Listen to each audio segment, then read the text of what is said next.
Stuck reading slowly? Stop treating every text like a school exam and unlock the natural flow of English. Don't forget to subscribe, hit the like button, and share this video with a friend. Stay with us. Hey, Liam. I've heard many people say that native speakers read English differently from learners. What's the real secret behind reading English more naturally? Hey, Emma. The biggest secret is that native speakers don't approach reading as a test, where they need to understand every single detail immediately. Really? I always assumed native speakers were just faster because they know every single word. They do have a lot of vocabulary, of course, but true reading speed is actually the result of efficient habits, not just knowing words. That makes a lot of sense. When I read in English, I often feel like I need to pay attention to every single word or I'll miss something important. And that's exactly where most readers struggle. The truth is, not every word carries the same weight. Can you break that down a little more for us? I think many learners understand the concept, but don't know how to actually apply it. Absolutely. Take a sentence like, "The weather is going to be much better tomorrow." Even though it has 9 words, the real core of the message is just weather, better, and tomorrow. Ah, so you're saying that if I focus on those key words, I can grab the main message without analyzing the entire sentence first. Exactly. Those are the words that carry the information that matters. Once your brain identifies them, reading becomes much faster and a lot less stressful. Wow, that sounds so much easier. I know people who literally stop and mentally examine every tiny word they encounter. And that's exactly what creates the trap. The brain becomes completely overloaded with useless details instead of focusing on the actual message. So, if someone wants to start reading like a native speaker, should they actively train themselves to look for those meaningful words first? That's the perfect place to start. It trains your brain to prioritize information, the same way experienced readers naturally do.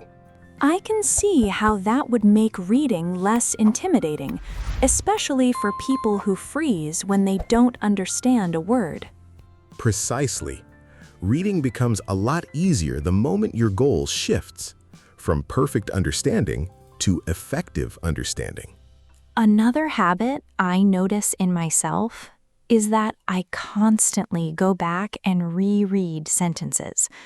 Is that actually helping me or is it hurting me? In most cases, it's hurting your progress. Constant rereading completely interrupts the natural flow and stops your brain from using context to build real understanding. That's surprising. I always assumed rereading was the safest option whenever I felt confused. It feels safe, but it's a trap. It creates a cycle where learners become dependent on immediate certainty, instead of just allowing the meaning to develop naturally as they move forward. So, what do native speakers do when they hit a sentence that isn't completely clear at first glance? They just keep reading.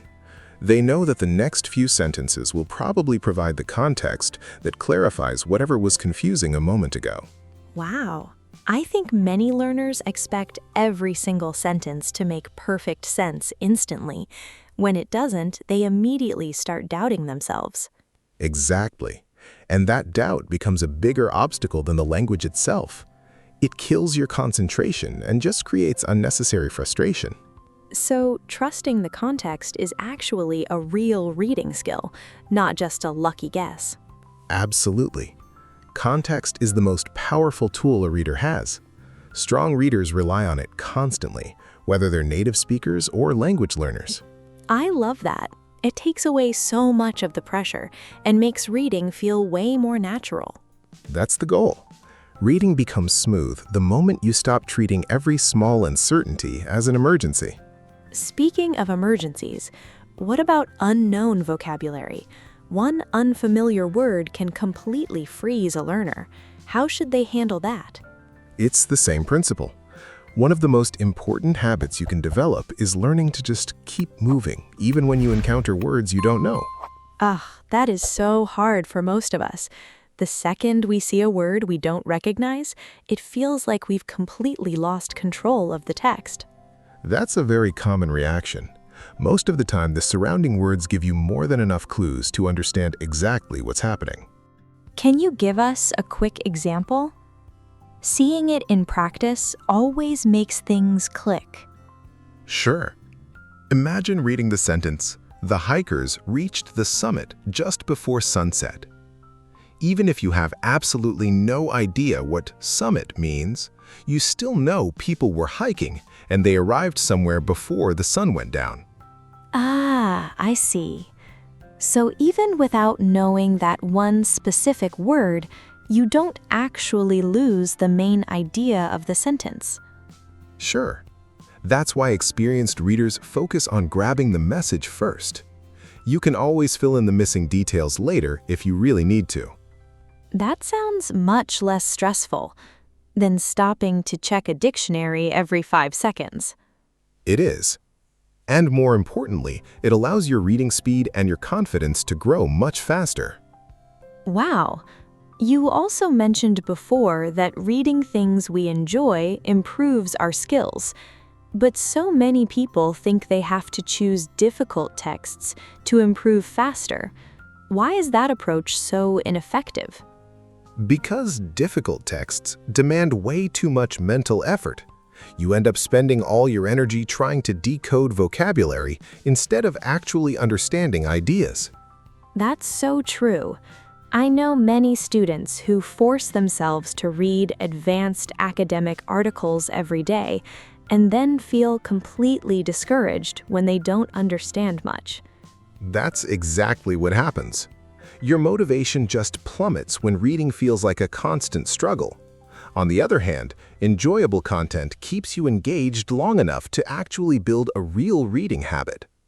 So, if someone loves movies, technology, travel, or business, it's actually better to read about those topics instead of forcing themselves through something dry and academic? Absolutely. When you're already familiar with the topic, your brain can predict information much more easily. That frees you up to just focus on absorbing the English naturally. Wow, I never thought about it that way. I always assumed that harder automatically meant better. That's a huge assumption most people make. But true improvement comes from consistency, not intensity. That makes a lot of sense. Honestly, when I read about topics I actually enjoy, I often forget that I'm even studying English. Your attention completely shifts from the language itself to the actual message being communicated. And that, Emma, is exactly how native speakers read. Speaking of native speakers, you also mentioned reading the same text twice. I think many learners might resist that idea because they just want to keep finding new material all the time. Why is repetition so powerful? Repetition works because the first reading is just about understanding the content. The second reading is where the magic happens. That's when your brain actually starts recognizing patterns. So the goal of the second reading isn't necessarily learning new information, but improving your processing speed? Exactly. Reading fluently isn't just about comprehension. It's about recognizing information quickly and efficiently. That's interesting. Many learners judge themselves solely on what they understand and rarely think about how fast they recognize it. And recognition speed is one of the biggest dividers, because experienced readers instantly recognize patterns without thinking. Is that why native speakers seem to read so effortlessly? Yes, because they've encountered those same patterns thousands of times. Their brains no longer need to spend energy figuring them out. So native-like reading is really about building familiarity with common patterns, rather than trying to memorize endless vocabulary lists. That's a huge part of it. Language is full of repetition. The more patterns you recognize, the easier the whole process becomes. Wow, Liam, that is an incredible way to wrap things up. But before we go, can we do a quick recap of the golden rules we learned today to change our reading habits for good? I'd love to, Emma. The first big shift is to stop testing yourself while reading. Instead of trying to decode every single word, you want to train your eyes to catch the core content words. That makes total sense, and it connects perfectly with breaking that annoying habit of constantly going back to reread sentences, right? Exactly, because going back completely kills your momentum. Which also means we need to stop pausing to check the dictionary the second we see an unfamiliar word. Precisely. Your brain is incredibly smart at using context clues to fill in the blanks. So you should always try to guess the meaning from the surrounding words first. I think another game changer you mentioned was choosing pleasure over pain when picking what to read. Why is that choice so crucial? Because forcing yourself through dry, advanced texts just because they seem academic usually leads to frustration. And let's not forget the power of the double read. It changes everything, because the first read is just to understand the plot, but the second read allows your brain to recognize patterns effortlessly. Looking at it this way, it feels like the ultimate value of what we discussed today isn't just about vocabulary, but a complete shift in mindset. It absolutely is, Emma. It's about building efficient habits.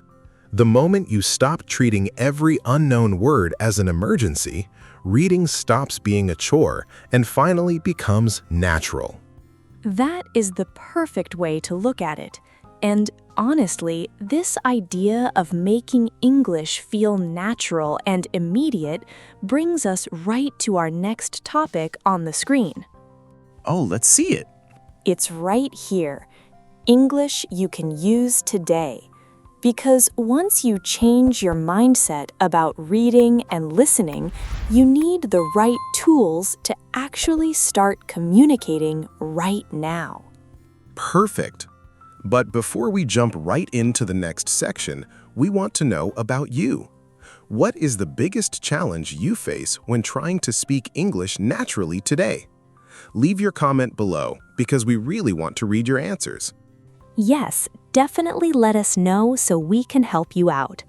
Thank you so much for hanging out with us today, guys. Be patient with yourselves, and we'll catch you right on the other side. See you there, guys. Bye. Bye-bye.